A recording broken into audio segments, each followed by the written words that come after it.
You, John Fitzgerald Kennedy, do solemnly swear I, John Fitzgerald Kennedy, do solemnly swear that you will faithfully execute the office of President of the United States that I will faithfully execute the office of President of the United States and will, to the best of your ability, and will, to the best of my ability, preserve, protect, and defend the Constitution of the United States. preserve, protect, and defend the Constitution of the United States. So help you God. So help me God.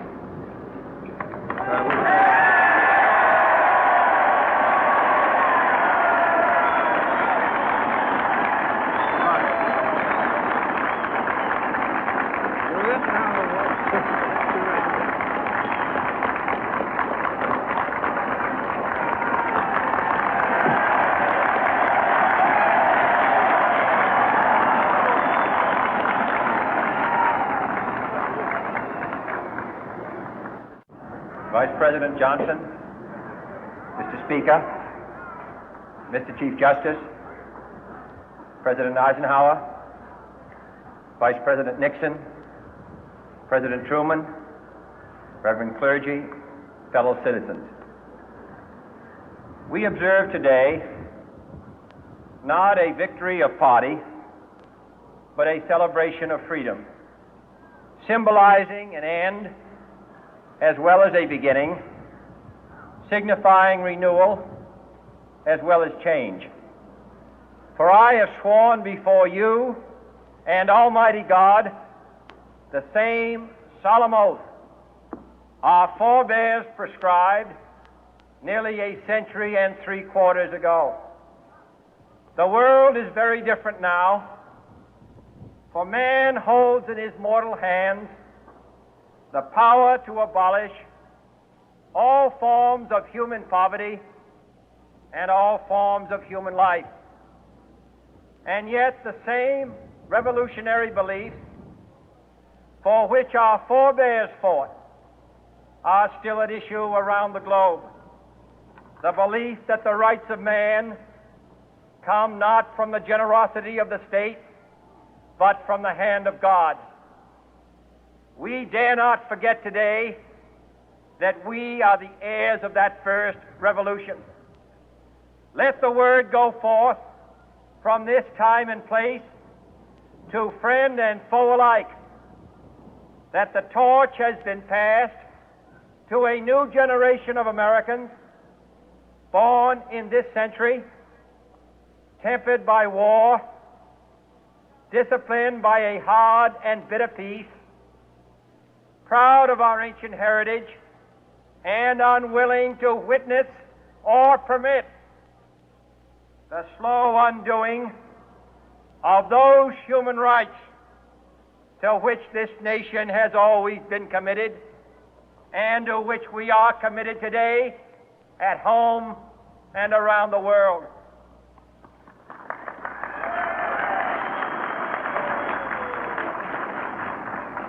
Let every nation know, whether it wishes us well or ill, that we shall pay any price, bear any burden, meet any hardship, support any friend, oppose any foe to assure the survival and the success of liberty.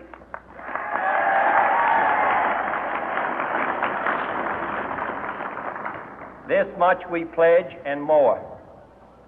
To those old allies whose cultural and spiritual origins we share, we pledge the loyalty of faithful friends. United, there is little we cannot do in a host of cooperative ventures. Divided, there is little we can do, for we dare not meet a powerful challenge at odds and split asunder. To those new states whom we welcome to the ranks of the free, we pledge our word that one form of colonial control shall not have passed away, merely to be replaced by a far more iron tyranny.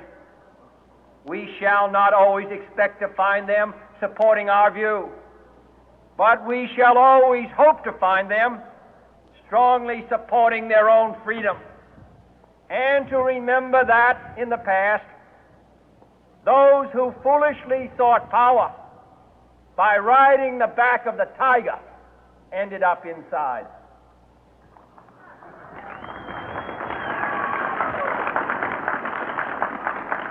To those people in the huts and villages of half the globe struggling to break the bonds of mass misery, we pledge our best efforts to help them help themselves for whatever period is required, not because the communists may be doing it, not because we seek their votes, but because it is right.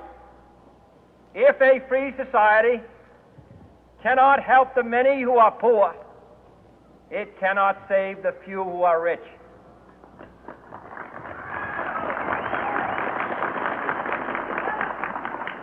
To our sister republics south of our border, we offer a special pledge to convert our good words into good deeds, in a new alliance for progress, to assist free men and free governments in casting off the chains of poverty.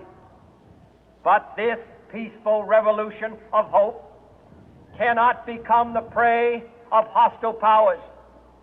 Let all our neighbors know that we shall join with them to oppose aggression or subversion anywhere in the Americas. And let every other power know that this hemisphere intends to remain the master of its own house.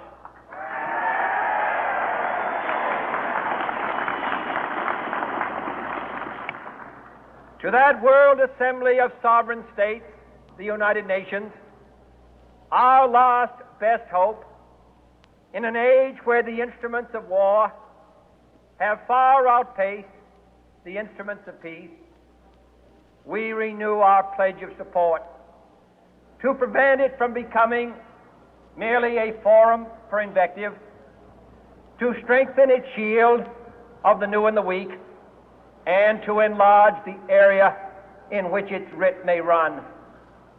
Finally, to those nations who would make themselves our adversary, we offer not a pledge, but a request that both sides begin anew the quest for peace. Before the dark powers of destruction, unleashed by science, engulf all humanity in planned or accidental self-destruction, we dare not tempt them with weakness, for only when our arms are sufficient beyond doubt can we be certain beyond doubt that they will never be employed.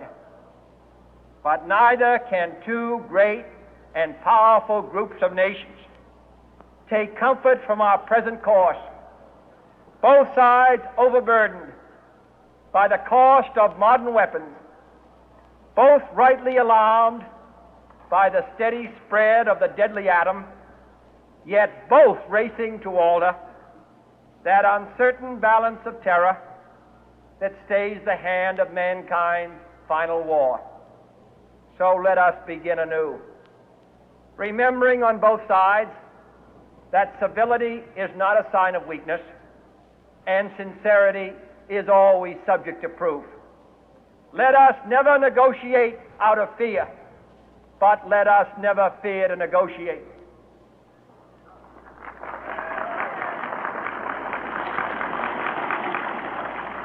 Let both sides explore what problems unite us, instead of belaboring those problems which divide us.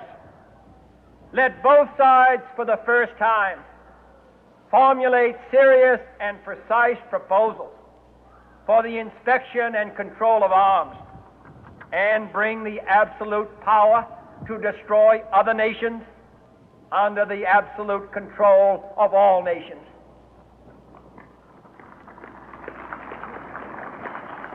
Let both sides seek to invoke the wonders of science instead of its terrors. Together, let us explore the stars, conquer the deserts, eradicate disease, tap the ocean depth, and encourage the arts and commerce. Let both sides unite to heed in all corners of the earth the command of Isaiah to undo the heavy burden and let the oppressed go free.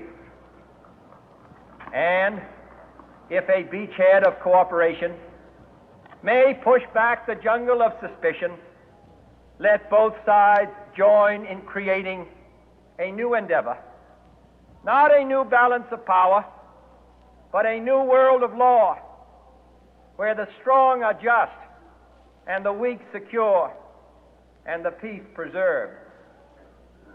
All this will not be finished in the first 100 days, nor will it be finished in the first 1,000 days, nor in the life of this administration, nor even perhaps in our lifetime on this planet. But let us begin.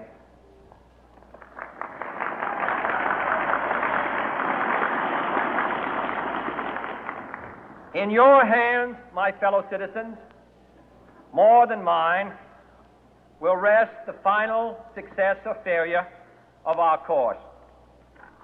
Since this country was founded, each generation of Americans has been summoned to give testimony to its national loyalty.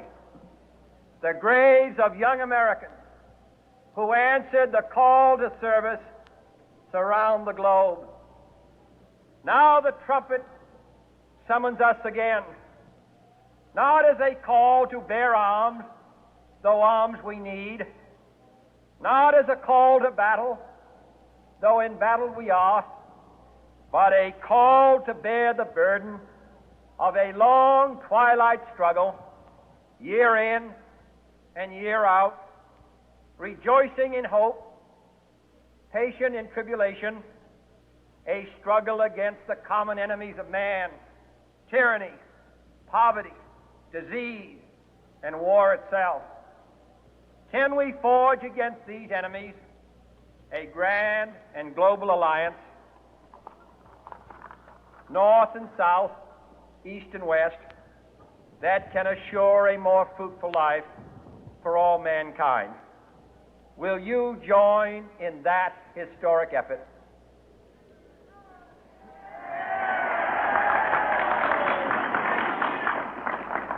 In the long history of the world, only a few generations have been granted the role of defending freedom in its hour of maximum danger.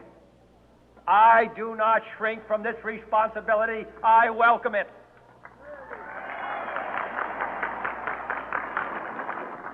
I do not believe为止呢，我们判断不出来这个位置呢是不是一个要见底了。那么有效的上升趋势，你需要等它放量的打起来以后，这边才是大仓位的参与。那么如果说这个位置震荡完以后向下攻击了，那么一定要考虑风险啊，赶紧撤退。那这个位置就有效的形成了这个头部形态啊，就类似于18年的这个位置。这个位置啊，当然我们都不希望它有效的破下去啊，那这个地方跌多少心里就没数了，对吧？这个位置震荡完以后，我们再去看啊。好，感谢大家的支持，大家投资顺利。